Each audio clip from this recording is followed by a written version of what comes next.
Okay, so I think I'm becoming a Stoic, and so I want to tell you about this.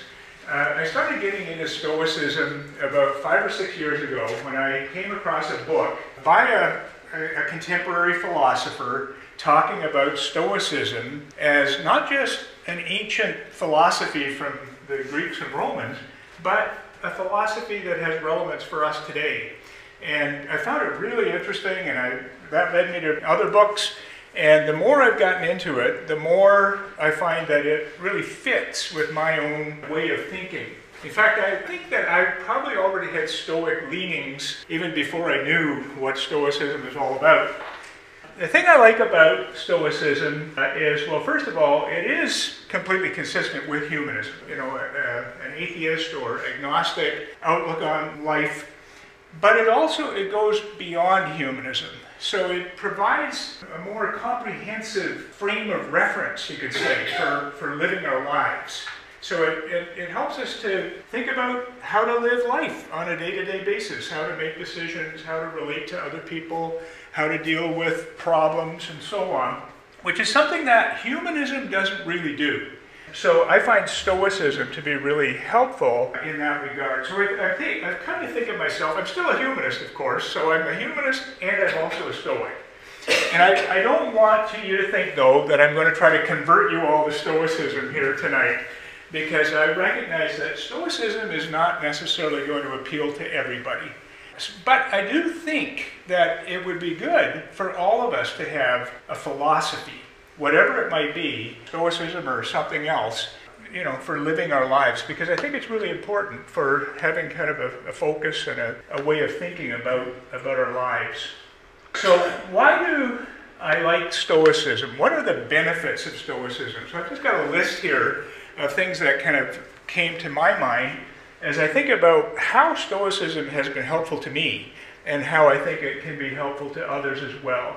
Stoicism is a philosophy that helps you understand how to have deep satisfaction with life and inner tranquility, how to take charge of your own life, how to be the best person you can be, how to remain rational and realistic, how to be free from anger, envy, and bitterness towards other people, how to make good decisions, how to know what's important, how to stop caring about what other people think about you, how to have security, or serenity rather, even in adversity, loss, illness, and death, how to deal with difficult, obnoxious people, how to overcome anxiety, worry, depression, and guilt, how to stop avoiding things that normally trouble you, how to have confidence to handle whatever life throws at you.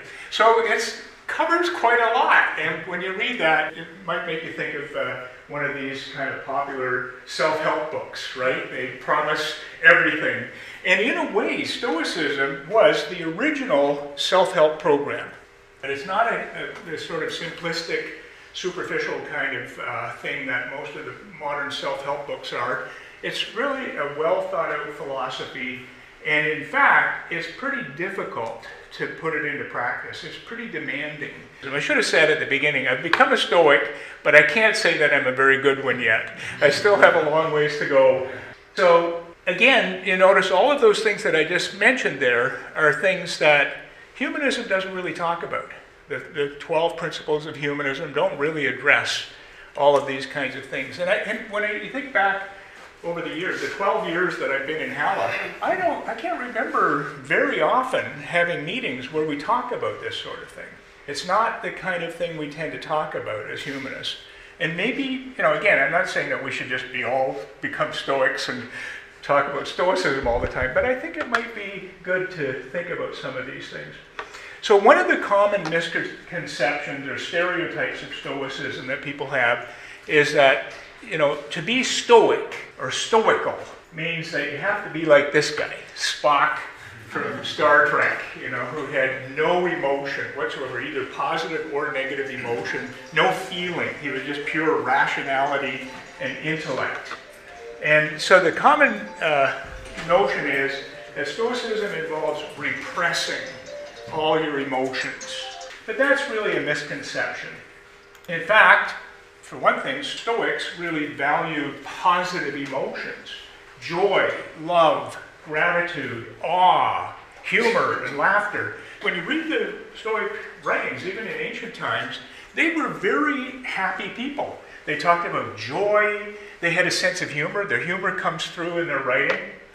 And also, when it comes to negative emotions, rather than repressing emotions, what they really talked about is understanding and managing negative emotions like depression, guilt, anxiety, fear, anger. A big part of Stoicism is really trying to understand why we experience negative emotions and how we can manage them so that they don't become overwhelming. They don't interfere with our ability to think rationally.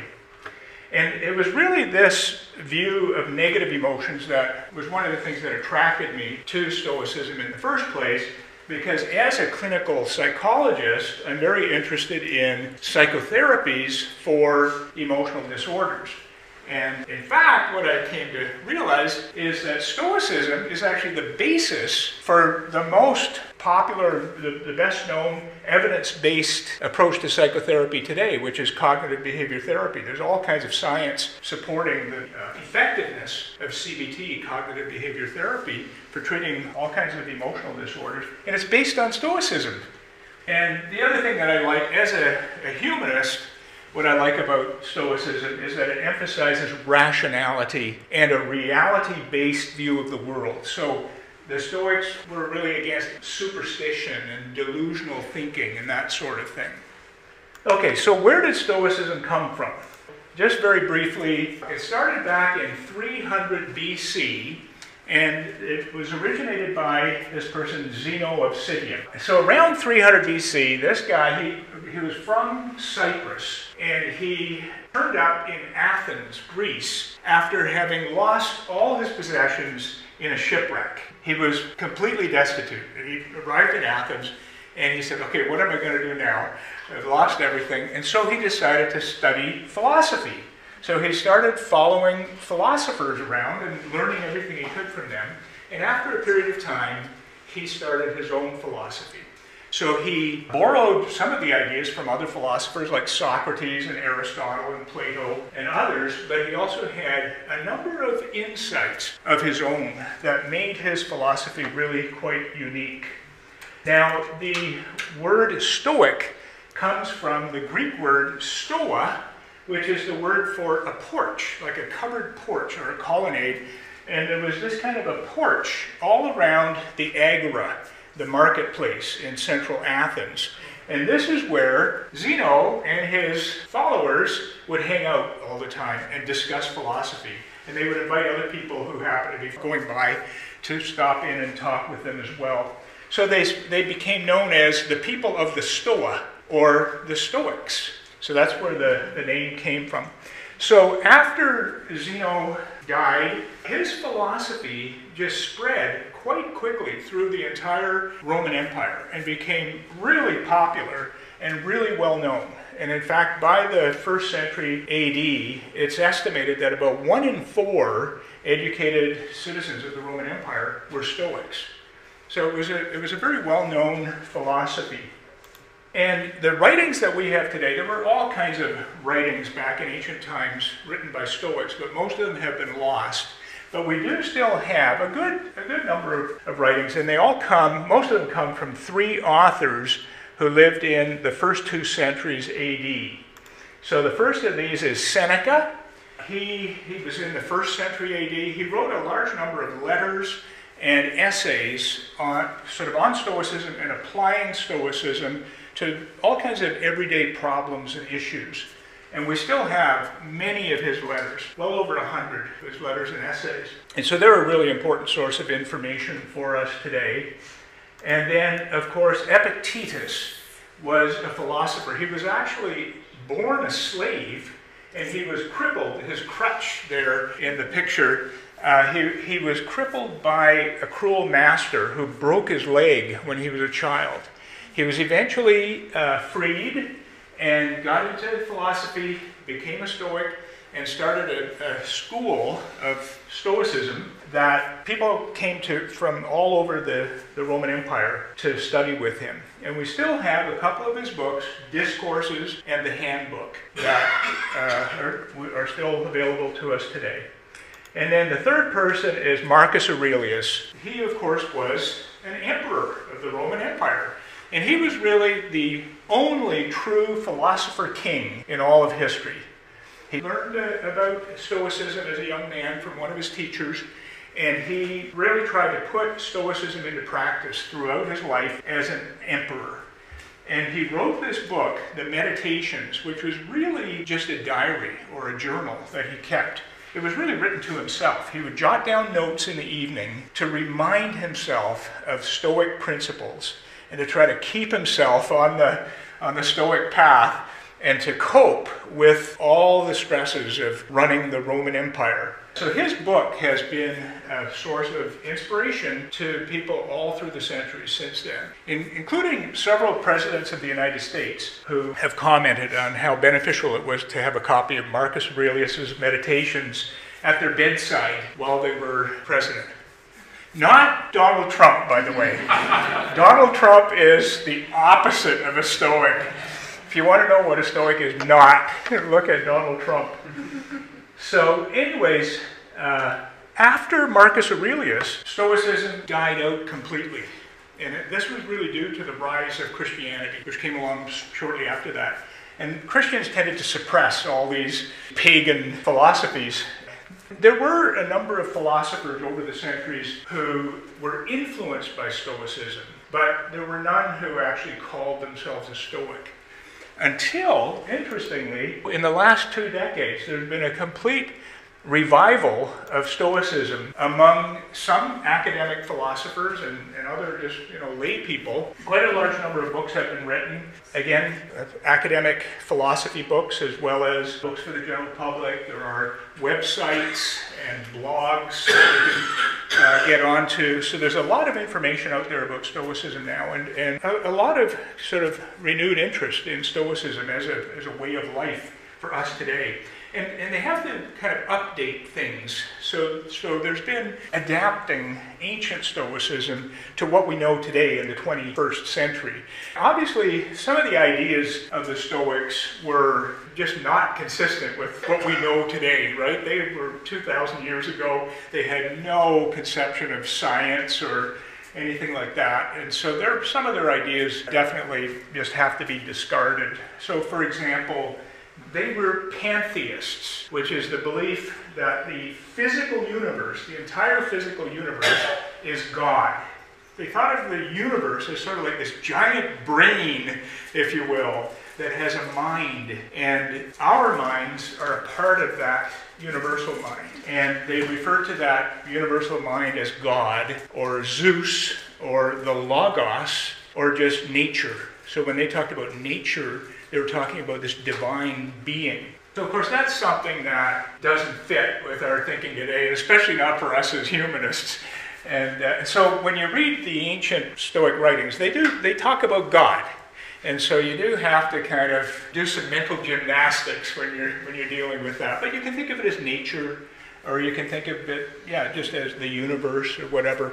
But the good thing is that dropping out those things does not do any damage to the core philosophy. So it's not a problem to update it to our modern scientific knowledge. They had some other ideas that are actually quite consistent with us, particularly as humanists. One of the ideas was they were materialists, which means that they did not believe that there's anything other than the physical, observable world, the universe around us. So they didn't believe in any kind of supernatural powers or beings or supernatural realm like heaven or whatever. So they were materialists. And as I said, their concept of God was that he was the physical universe, right? So God is not some spiritual being in heaven. He is the actual universe, right?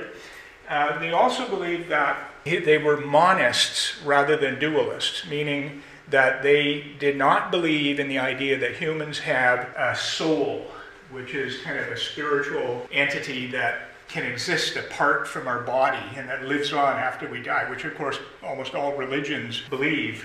So they didn't believe that because they were materialists. And so they believed that when we die, our soul dies, our mind dies with our body. They talked about the soul, but it was really what we would now call the mind, really. So they really focused on, we just have this one life to live here on earth, and so we need to make the best of it, and we need to value it.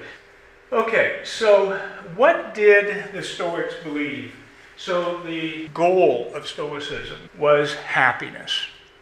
What they were really interested in is how can we as humans have happiness. And for happiness, they used the Greek word eudaimonia. So eudaimonia is happiness in Greek. And it means something more than the way we think of happiness today.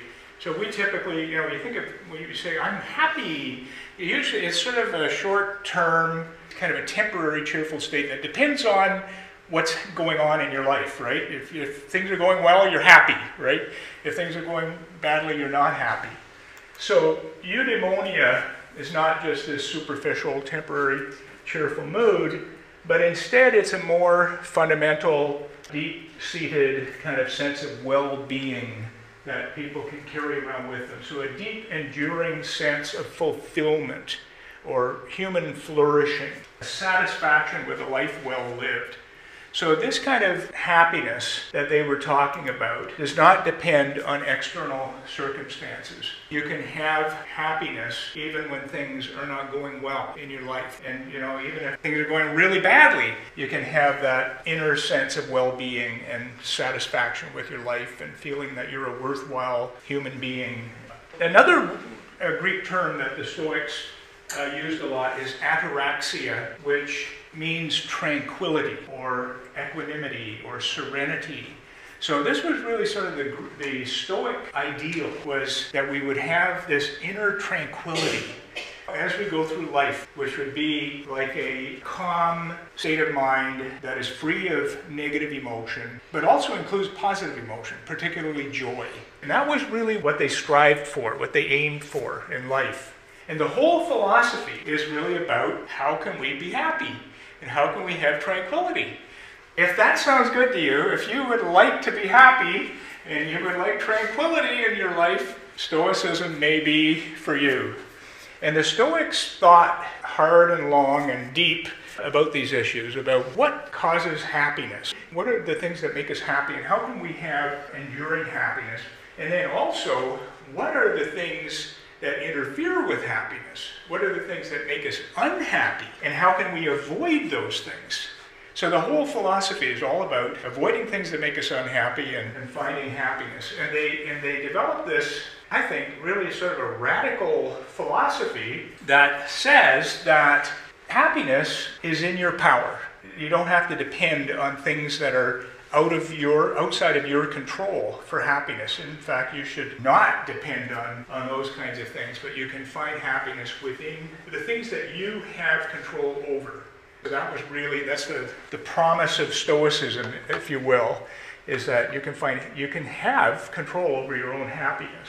But it really involves quite a radical change in thinking, I think. And it takes a lot of effort to think this way, because it's quite different from the way we normally think and the way most people think around us. One of the key things that they came up with, and they were not the only ones, other philosophers thought the same way. So they were in agreement with Socrates, for example, and Aristotle, for example, in saying that a really important thing for happiness is virtue. So virtue is necessary and sufficient for true happiness and tranquility. And the word virtue in Greek is arete, which means excellence of character. So it has to do with being an excellent human being. Trying to be the best person you can be, essentially, is what it boils down to. And so they're saying that happiness and tranquility are natural consequences of being a good, decent human being. Now, the idea of virtue is something that is not very popular today in our culture. Most people, they think of, talking about virtue is seen as kind of preachy for one thing, kind of moralistic, and maybe a little elitist as well. And I think part of the problem is that the concept of virtue was co-opted by Christianity over the centuries, and it took on this whole Christian kind of moralistic kind of flavor that people, are not comfortable with today. But if we go back to the ancient Greeks and Romans once again and look at what they meant by virtue, basically it's just this sense of living the kind of life that most people would think is the way you should live. Basically, it's a set of characteristics or a behavior pattern, if you will, that is universally seen as being a desirable way to live. So the Stoics, along with Aristotle and others, felt that virtue is made up of there's four cardinal virtues that together make virtue. So the first of these is wisdom, and it's practical wisdom. So it has to do with knowing what to do in any given situation. Then the second is justice, and justice has to do with the way we relate to other people, the way we treat other people. So it would include things like benevolence, fairness, compassion, social justice, concern for others. So basically it's treating other people with dignity and fairness. The Stoics, by the way, really emphasize the fact that humans are social animals. We're fundamentally social beings, and we need other people in order to flourish. And so they talked a lot about treating other people well and having good relationships with other people. But they also, by the way, talked about how other people can be a huge source of unhappiness to us as well, right? All those jerks and idiots out there that we have to deal with all the time can interfere with our happiness. And so they also talked a lot about how to deal with that and how to avoid letting other people destroy your happiness. And then the third virtue is courage. And again, this is moral courage rather than physical courage. So the courage to do the right thing, basically, even when it goes against popular opinion. And even when it's difficult to do, having courage to go ahead and do the right thing. And then finally, self-control or temperance. So this would be restraint, moderation, avoiding excesses, avoiding addictions to anything, whether it be drugs or alcohol or food or sex or money or other people's approval or Facebook, for example, or whatever it might be, because addictions take away our freedom, our personal freedom. So together, all of these things they felt is really important for happiness. And really because when you think about it, if you live this way, if you try to be a decent person, then you have no reason for feeling guilty. And guilt is one of the big things that interferes with our happiness, right? And other people can't blame you, at least not legitimately. They might try to blame you, but you have that inner sense of well-being because you know you're doing the right thing. So this was a key thing in Stoicism. So Stoics say virtue is what you need for happiness. But what do most people think they need in order to be happy in the world around? If you just observe the way people live their lives and what they put all their energy and time into, this is it. Money, a beautiful house, a fancy car, nice clothes, the latest iPod and gadget. And also popularity, social status, being well-liked, being famous. Basically, being rich and famous are the sort of what it all boils down to, right? But also being healthy, being physically fit, being beautiful is nice, for happiness. So people spend their time and focus their lives on these kinds of things, and they think, if I could only have more money, if I could only have a nicer house, I would be happy. This is really the basis of our consumer society that we live in. It's the philosophy of our age, really. And the interesting thing is, this was the same back in ancient times. This is what people were concerned about as well. So the Stoics had an interesting take on all of this. First of all, they said, don't be fooled by all of this. Money, status, even good health and all these things, are irrelevant to happiness. And so they refer to them as indifference, because they make no difference one way or the other to our happiness. In fact, they would say, these things, if you base your happiness on having those kinds of things, you're opening yourself up to a lot of unhappiness. Because typically, when people base their happiness on this sort of thing, they're never satisfied. The more they get, the more they want. They have a big, beautiful house and lots of money, but there's always somebody else who has even a bigger house and more money. And so they're always kind of envious, always thinking, if I could only have even a little more, then I'd be happy. And on the other hand, people can be poor, they can have low status, they can be ill, they can even be in pain, they can even be tortured and still have that inner sense of eudaimonia, that inner happiness that the Stoics talked about. So these things are indifferent. But, interestingly, the Stoics had an interesting take on this. They said it's still preferable to have money than to have poverty. It's still preferable to have some status, to have no status. It's preferable to be healthy than to be ill. And so they talked about the idea of preferred and dispreferred indifference. So they're all irrelevant to true happiness, but it's still preferable to have some things and not to have other things. So we were saying basically it's okay to seek a good education, a good job, good income, fame and fortune. All of those things are fine. And in fact, a number of the Stoics were quite wealthy. Like Seneca, for example, was really a rich person. And Marcus Aurelius, of course, he was the emperor of the Roman Empire. So it's okay to seek those kinds of things, but you always have to remind yourself that these are not really important to your happiness or tranquility. So you always have to keep reminding yourself, this is not what my happiness depends on. And don't get too attached to these things. And in fact, you should remind yourself that you could lose them. You could lose your job. There could be a stock market crash and you lose all your wealth. You could get a diagnosis of a terminal disease. And that would not make any difference to your happiness if you're following this Stoic approach. So enjoy it while you can, but don't become too attached to it. Don't let it be the basis of your happiness. So it's a kind of an interesting perspective.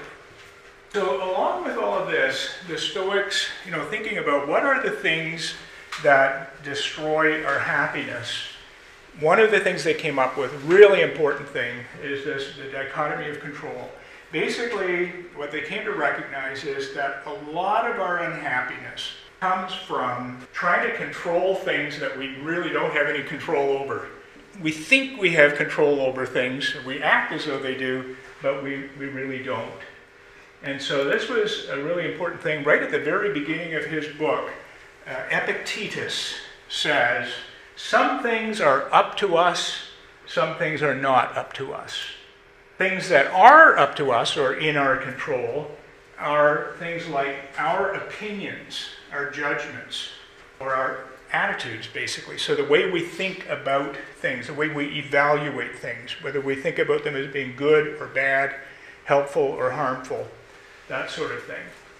In our control also are our desires and aversions. So these would be the things that we consciously choose to chase after or avoid, the things that we want to pursue in life, or the things we want to avoid, so our values and our goals. And thirdly, our motivations, intentions, and our will, so our actions. So basically they're saying that what you have control over in your life is really just your thoughts and your actions. That's what you can control. Everything else is outside your control.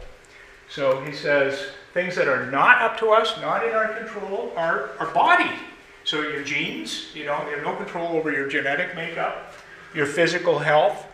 You have limited control, but not complete control. Your physical appearance, your property, your wealth, your possessions. Again, limited control over those things.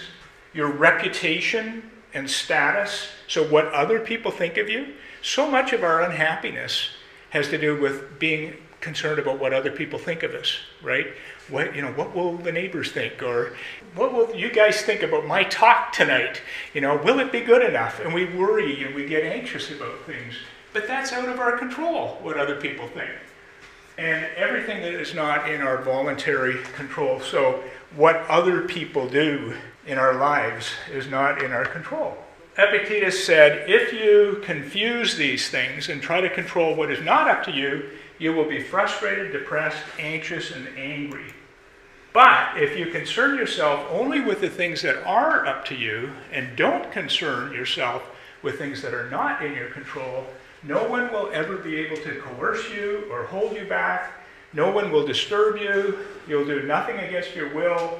You'll have no enemy, and no one will ever harm you because no harm can affect you. So basically it's because if you're focusing only on what you can control, you've got control over it, right? And if your happiness depends on what you have control over, nobody can harm you or nobody can take your happiness away from you. So that was, again, the promise of Stoicism. So most things, the Stoics recognize that most things that we try to do in life are partly in our control and partly not in our control, right? So like in your work, you're trying to do well in your job, or you're putting effort into having a good family life, or whatever it might be. It's partly in your control. There are things you can do, but ultimately you don't have complete control over it. And so the Stoics would say that we have control over our own efforts, what we do, but we don't have control over the final outcome.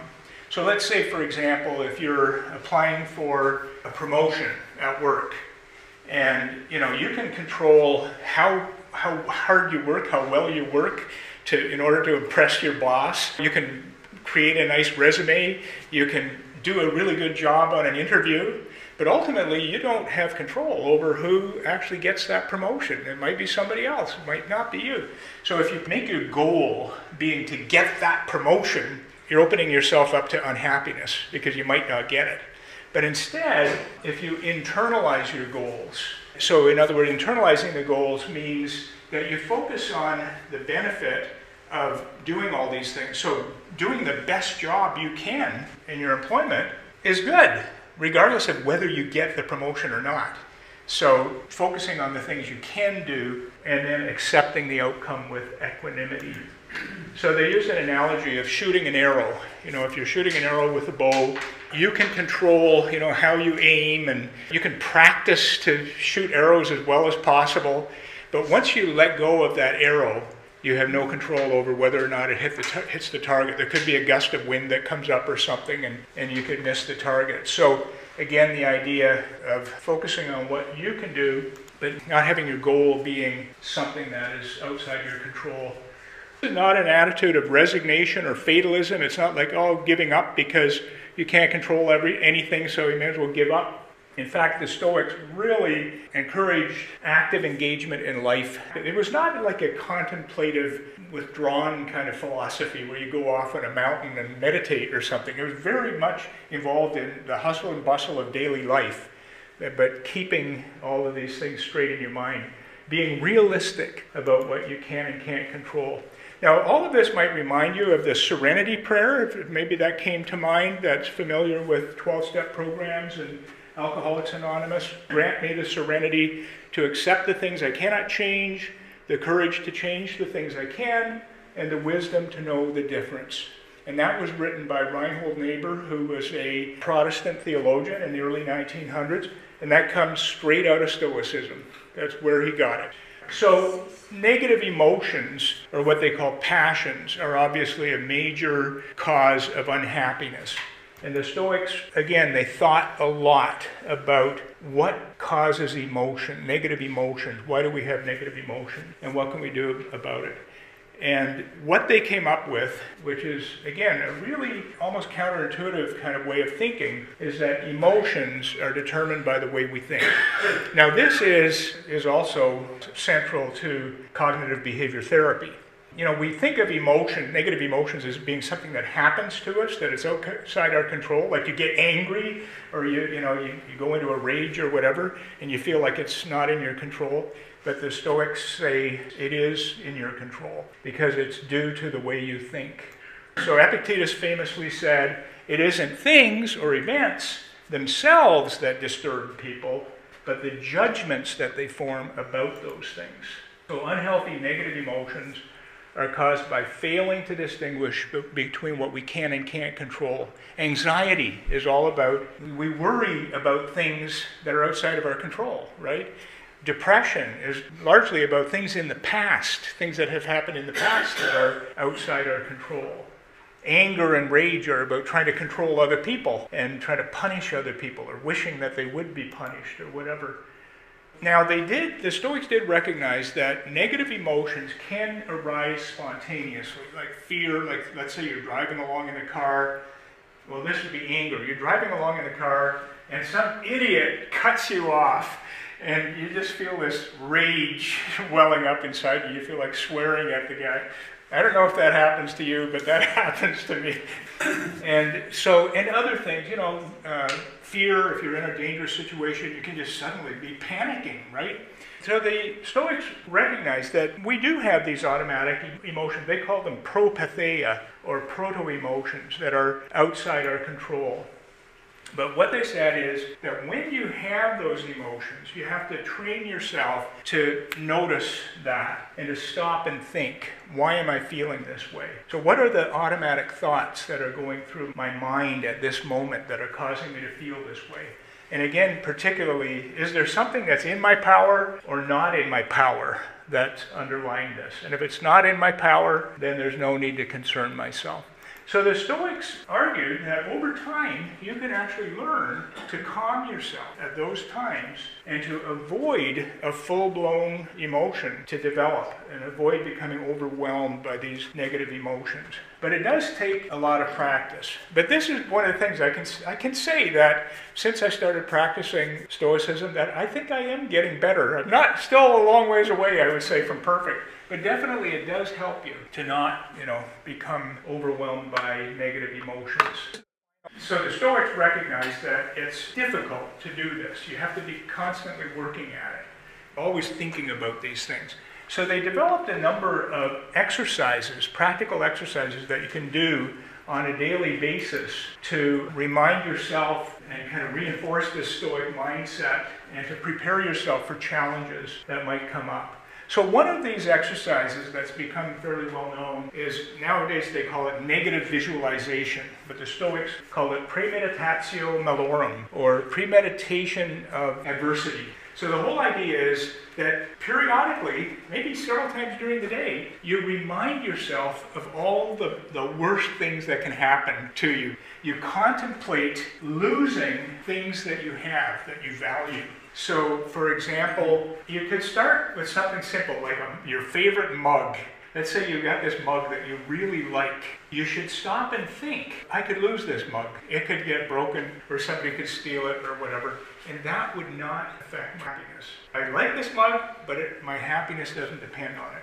And then you can graduate to more difficult things like, again, your job, your possessions, your car, your house, the money in the bank. All of these things could be taken away from you, and you could handle it. Your happiness would not be affected. And then you think about other people as well. So your spouse, your children, your close friends could die. And if they die, you could still be fine. You could still be happy. Then you think about your own death, your own mortality. And the Stoics really recommended that we periodically take some time to think about what it would be like to be diagnosed with a terminal disease and to go through the process of dying. And the whole idea is that you prepare yourself for having these things happen to you. And also, the flip side of it is that doing this makes you a lot more grateful for what you have, right? It makes you more appreciative for the people you have and the possessions you have and everything else right now. but also it prepares you for the inevitable day when you're going to lose all these things, right? At the very least, when you die, you're going to lose them all, right? So this is not done in a morbid way or in a worrying and anxious way. It's done in a very calm, contemplative way. It's not positive thinking, which is kind of unrealistic optimism, but it's being realistic and facing the realities of life with courage. Another one of their exercises, the view from above, is where if you're feeling really overwhelmed with anxiety and problems and stress, this is an exercise where basically you imagine yourself, you're looking down at yourself from above. And so you're kind of rising up, looking down at yourself with all your problems and difficulties. And then you think about all the people around you, your neighbors, who also have all kinds of problems that they're dealing with, health problems, financial problems, relationship problems. And then you rise up further and you think of the whole city and all these people with all these problems. And then the whole province, the whole country, the whole world. Think of these billions of people who are all dealing with, many of them with much worse problems than what you have. And so the idea is that it helps to put things into perspective so that you don't feel as overwhelmed by these problems. Morning and evening exercises are, in the morning, you should take a few minutes to kind of think about the day ahead and the plans that you have. Think about the different situations you think you'll be in, and think about, what do I have control over? What do I not have control over in these situations? And what virtues will be required in these situations? And then in the evening exercises, again, take a few minutes, something like Marcus Aurelius did with his notebook. And think about the day that has passed and how you handled things, what did you do well, could you have done better. And it's not to feel badly about anything, because the Stoics were totally against regret or guilt. They said the past is past, and you don't regret anything. You don't feel guilt, but you learn from the past. So, what could I do better the next time? Okay, so obviously it's a lot more than that, but we've just kind of scratched the surface. But it gives you an idea of what Stoicism is about. So just to summarize all of this, Stoicism is really all about how to have inner happiness and tranquility. And happiness results from being a good person. We need to know how to avoid the things that erode happiness, all the things that interfere with happiness. Enjoy your possessions, your reputation, your health, but don't get too attached to these things. They're not the basis of your happiness. Use reason to overcome negative emotions. Distinguish between what you can and can't control to avoid negative emotions, anxiety, depression, anger, envy, and so on. Practice negative visualization and these other practical exercises to reinforce a Stoic mindset. And all of this requires dedicated self-awareness and self-observation. Practicing Stoicism means you're observing yourself. You're trying to be very aware of what's going on in your life, how you're responding to people, why you're feeling the way you're feeling, and working at it over time. The final thing, I'll just leave you with this thought from Marcus Aurelius: very little is needed to make a happy life. It is all within yourself, in your way of thinking. So that's it.